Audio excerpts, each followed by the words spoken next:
მარიკა არევაძე, რომელსაც აქვე მინდა მას ისევე როგორც მის სხვა კოლეგებს განსაკუთრებული მადლობა უთხრა იმ დაუღლელი შრომისთვის, რომელსაც თქვენ ეწევით სინდისის პატიმრების უფლებების დასაცავად. ამ უფლებების დაცვა სულ უფრო და უფრო მეტად რთულდება, მაგრამ აი ბაიას ეს შემთხვევა და მის დედასთან დაკავშირებული პრობლემების შესახებ მინდა რომ უფრო საზოგადოების ფართო ნაწილმა იცოდეს. მოგესალმებით პირველ რიგში და მადლობა მოწვევისთვის. ძალიან მნიშვნელოვანია ის, რომ ჩვენ გარდა იმისა, რომ ვართ ერთად პროტესტში, ვედგეთ ერთმანეთს გვერდით ყოველთვის, როდესაც ეს არის საჭირო და სასურველი და მით უმეტეს იმ რეპრესიების ფარგლებში, რაც ჩვენთან ყოველდღიურობად იქცა უკვე თვეების განმავლობაში, ეს საჭიროება ძალიან ხშირად დგება, ხომ?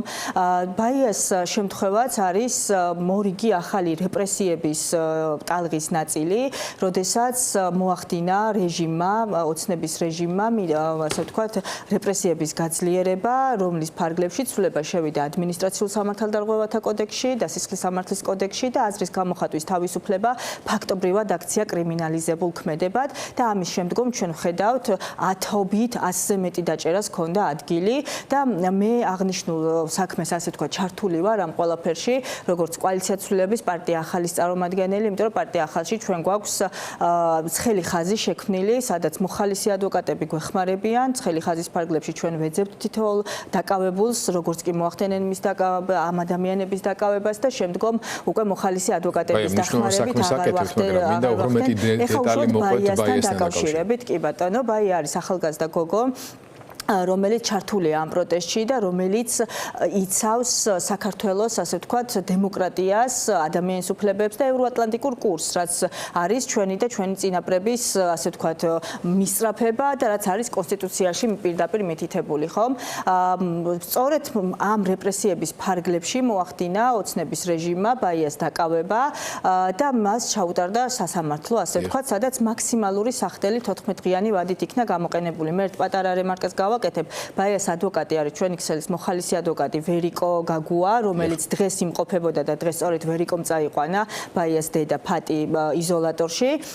და ხვალ ასევე ვერიკო იქნება ფატის ზესტაფონში, იმიტომ რომ ჯერ დღემდე არ არის გადმოყვანილი ზახესის იზოლატორში, მიუხედავად იმისა, რომ ზახეში სრულად არის ადგილები და შესაძლებელია, რომ იქ მოხდეს შესახლება, მით უმეტეს, რომ ეს მათ შორის ამ ლოჯისტიკურ საკითხსაც გააიოლებდა, იმიტომ რომ ყოველ დღე ბაიას დედა ზესტაფონში ჩასვლის აუცილებლობა რატო დგას ეს მინდა რომ განმარტოთ მე გადაცემით დასწრიშკი ვთქვი, მაგრამ შეიძლება კი ბატონო, აუცილებლობას რაც შეეხება ეს გამომდინარე ჯერ დედაშვილობიდან რომ ყოველ დღე მოახდინოს საკუთარ შვილზე ზრუნვა და მეორე ეს არის მისი ჯანმრთელობის საკითხიდან გამომდინარე, ვინაიდან მას სჭირდება გარკვეული მედიკამენტები, რომელიც ასე ვთქვათ ერთიანი მარაგით არ შედის იზოლატორში და სჭირდება გარკვეული პერიოდულობით მისი შევსება. მე მეცაც გეტყვით, შეიძლება ეს დედამაც კი ვერ მოახერხოს, იმიტომ რომ ხვალ მოსამართლე ნინო ენუქიძესთან 3 საათზე ჩანიშნულია თავად ბაიას დედის. დედა ყოველდღე ფაქტობრივად თბილისიდან მიდის ავტოსადგურში, იქ ჯდება შესაბამისად ტრანსპორტში, ჩადის ზესტაფონში, მიდის იზოლატორში, შემდეგ იკავებს რიგს, კონკრეტული დროებია, როგორც ვიცი მე გამოყოფილი, ესე როცა გინდა მიხვალ და შეაგზავნი, ესე არ არის. ელოდება ამ შესაძლებლობას, შეაგზავნის, შემდეგ ბრუნდება უკან თბილისში ან ყოველდღე დადის დედა ზესტაფონში. დიახ, ყოველდღე აკეთებს. დღეს ჩვენ ადვოკატის დახმარებით წავიდა, ანუ ადვოკატმა ვის დახმარებითაც არ უნდა ხდებოდეს ახლა ყოველდღე ზესტაფონში. და თანამგზავრობა გაუწია, ასე ვთქვათ, ადვოკატმა. ჩვენ მაქსიმალურად ვცდილობთ, რომ ყველა ის იურიდიული რესურსი გამოვიყენოთ, რომელიც შესაძლებლობას იძლევა, რომ ბაია იქნას სახესის იზოლატორში გადმოყვანილი. ჯერჯერობით ამასთან შეიძლება ვერ მივიდეს რა მიზეზის გამო აღარ დაგამთავრდა. ხვალ დედა წავა ზესტაფონში, მაინც წავა, იმიტომ რომ ხვალთან სახესის ზესტაფონის იზოლატორში შეუძლია უკვე რომ თავადაც შევიდეს და ნახოს მისი შვილი, არის ამის შესაძლებლობა გარკვეული პერიოდულობით და ხვალ არის ეს ზესტაფონის იზოლატორში, მაგრამ ხვალის მერე არ ვიცით ეს შესაძლებლობა რამდენად იქნება, იმიტომ რომ ხვალ 3 საათზე მოსამართლე ნინო ენუქიძესთან არის ჩანიშნული სხდომა, ადმინისტრაციული სხდომა, sadაც ასევე ჩვენი ქსელის ადვოკატი იქნება წარმომადგენელი და შეიძლება უკვე დედას შეფარდოს ადმინისტრაციო, კი ბატონო, ადმინისტრაციული სახდელი პატიმრობის სახით და ნიშანდობლივია ის, რომ ბაიასთან მიმართებით გამოყენებულია მაქსიმალური 14 დღიანი სახდელი, ხო? ან ვადა, მაქსიმალური ვადა არის გამოყენებული. ახალგაზრდა გოგოს მიმართ, რომელიც საპროტესტო აქციაზე დგას. მოსამართლე ქალი იყო, უბრალოდ მაინტერესებს დაზუსტებისთვის. ვინც ეს გადაწყვეტილება გამოიტანა, რომ აი ეს პატარა გოგო არ მიწყენს იმედი მაქვს ვიზუალურად, თუმცა ძალიან დიდი ენერგეტიკის და შემართების მატარებელი. ორი კვირით, არ ვიცი ალბათ საკუთარი შვილის კი არა, შეიძლება შვილის არ ვიცი. ყოველ შემთხვევაში ჩემი შვილის ხედან ნამდვილად არის, რომ გაუშვა ციხეში ორი კვირით ახალგაზრდა გოგო რუსთაველზე გამოხატული პროტესტი. ფაქტობრივად რუსთაველზე გამოხატული პროტესტის პარალელურად მან სასამართლოშიც დააფიქსირა თავისი პოზიცია იმ ცრუ საქმის წარმოებასთან დაკავშირებით, რომელიც არავისთვის ზიანი არ მიუყენებია, გადახია თავისი საქმის მასალები და მეტი არაფერი. თავის საქმის მასალები თუნდაც გადახიოს და არ გამოიყენოს, მით უმეტეს რომ ეს საქმის მასალები საერთოდ არაფრის მომცემი არ არის. ზოგადად თუ ნებას მომცემთ ბაიას მაგალითზე მინდა განვაზოგადო ყველაფერი ის რაც ხდება ამ პროტესტთან მიმართებით, იმიტომ რომ მარტო ჩვენი მონაცემებით ხომ მას შემდგომ რაც ეს კანონი მიიღეს და სპეციალურად გაამკაცრეს იმისთვის რომ ერთადერთი მიზანი ქონდა ამ გამკაცრებას, ხო რომ პროტესტი ჩაეხშო და პროტესტი მოეკლა.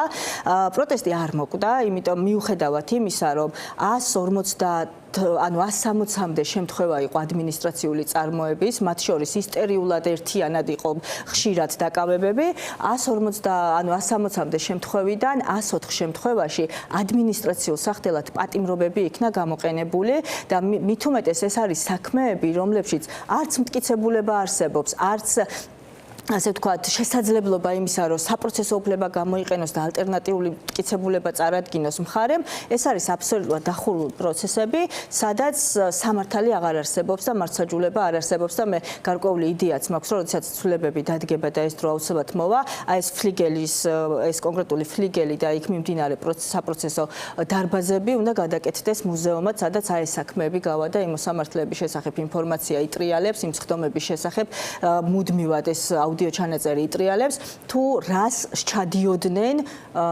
რეპრესიების ფარგლებში 21 საუკუნეში საქართველოში ადამიანები, რომლებსაც მიაჩნიათ რომ არიან მოსამართლეები. და ბოლო კითხვა მინდა დაგისვათ. დღეს ჩვენს ეთერში კომენტარში უსმენდი ბორის ურვას კომენტარებს და თქვენც ჩელეც ფაქტობრივად იქ ცხოვრობთ, ასე გამოდის, ხანდახან სტუდიაში ძალიან თუ შემოგიტყუებთ ხოლმე და ყვებოდა ისტორიებს, რომელიც უკავშირდება საპატიმრო პირობებს. განსაკუთრებით კვებაზე გაამახვილა ყურადღება და ძალიან მძიმე სურათი აღწერა. თქვენთანაც მოდის ეს ინფორმაცია პატიმრების მხრიდან ადგილობრივი მხედველობაში მაქვს უზრუნველყოფა როგორც ხდება პენიტენციური სამსახურის მხრიდან ასეთი ასე ვთქვათ წუხილები და ეს პრეტენზიები რამდენად ხშირად გესმით, იმიტომ რომ რაც ბორის ჩელემ მოყვა შეუძლებელი ანუ ადამიანს თუ პატრონი არ ყავს ან თანხა არ აქვს რომ შეიძინოს და შეიტანოს და რაღაცა გააკეთოს და ასე შემდეგ შეიძლება უბრალოდ მშიერი მოკვდეს ან დაიავადოს თავი. კი ბატონო, მე ძირითადად შეხება მაქვს ადმინისტრაციული წარმოებების ფარგლებში, ანუ იზოლატორებთან მიმართებით და იზოლატორებში მსგავსი ჩივილი საკუთთან დაკავშირებით ნამდვილად არ ყოფილა. რაც შეეხება ჩელეს უბრალოდ გუშინდელს მე მასთან ვეღარ მომეცა, ვეღარ მქონდა შესაძლებლობა რომ გავსაუბრებოდი.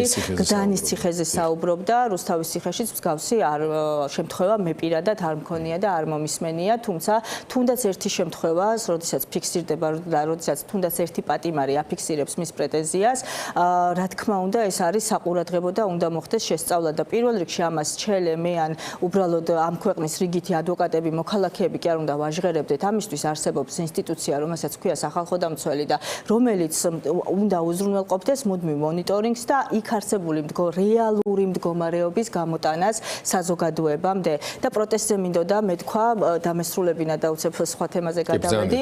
ანუ მიუხედავად იმისა, რომ ოცნებამ ყველაფერი გააკეთა, რომ პროტესტი უწყლეტი პროტესტი გაეჩერებინა. ჩვენ ვხედავთ სახეცვლილ პროტესტს, უწყლეტი პროტესტი გრძელდება უფრო მკაფიო ფორმებით, იმიტომ რომ უკვე თავად მოუწიათ უკან დახევა და იმის აღიარება, როგორც 5,000 ლარიან ჯარიმებზე აღიარეს, რომ არ იმუშავაო ჯარიმებმაო, ასევე მოუწიათ იმ ფორმით, როდესაც ასობით პოლიციელი კრიმინალური პოლიციიდან იქნება ეს თუ საპატრულო პოლიციიდან ჩაყენებულები არიან ყოველდღიურად რუსთაველზე და ფაქტობრივად ამბობენ და ადასტურებენ, აღიარებენ იმას, რომ პროტესტი რა თქმა უნდა გრძელდება უწყვეტ რეჟიმში და ამ შემთხვევაშიც ამ კანონმა, რომელიც რუსულმა რეჟიმმა, ანუ ივანიშვილის რეჟიმმა ამუშავა, არ იმუშავა და არც იმუშავებს, იმიტომ რომ ქართულ საზოგადოებას ჩემი გრძნობით მიღებული აქვს გადაწყვეტილება, საით უნდა წავიდეს, რა უნდა დაიცვას, რას იცავს ამ პროტესტში და სანამ ეს არ იქნება შესრულებული, მანამ პროტესტი არ იქნება გაჩერებული.